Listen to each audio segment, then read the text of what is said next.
2019 సార్వత్రిక ఎన్నికల్లో ప్రధానమంత్రి అభ్యర్థి అంశం విపక్షాల మధ్య చిచ్చు రేపుతోందా?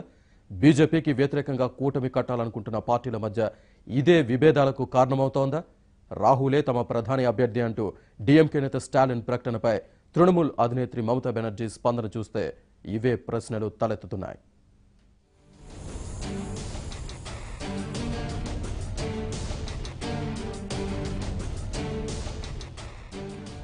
కొద్ది రోజుల క్రితం చెన్నైలో బీజేపీయేతర పార్టీల సమావేశం జరిగింది.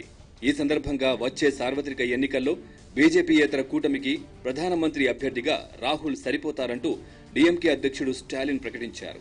అయితే ఈ ప్రకటన ఇప్పుడు విపక్షాల మధ్య చిచ్చు రేపుతోందా అన్న సందేహాలు తలెత్తుతున్నాయి.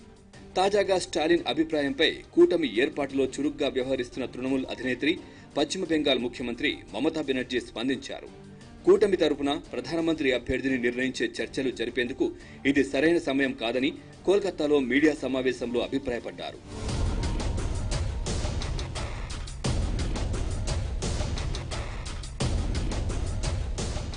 కూటమిలోని అన్ని రాజకీయ పార్టీల ఏకాభిప్రాయం తర్వాత ప్రధాని అభ్యర్థిని నిర్ణయించాలని మమతా బెనర్జీ కుండబద్దలు కొట్టారు.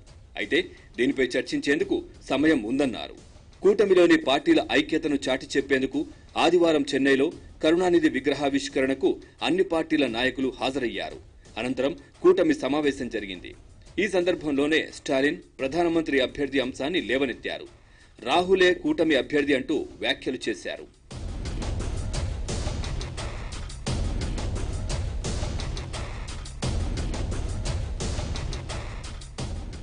అయితే ఈ ప్రతిపాదనతో Samajwadi party, Trinamool Congress, national conference, RJD, CPM అప్పటికప్పుడే విభేదించాయి.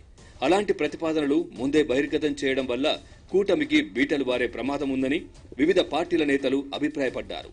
ఇప్పుడు మమతా బెనర్జీ ఘాటుగా స్పందించడం చూస్తే ముందు ముందు ఈ అంశం కూటమిపై ఎలాంటి ప్రభావం చూపుతుందోనన్న అభిప్రాయాలు వ్యక్తమవుతున్నాయి.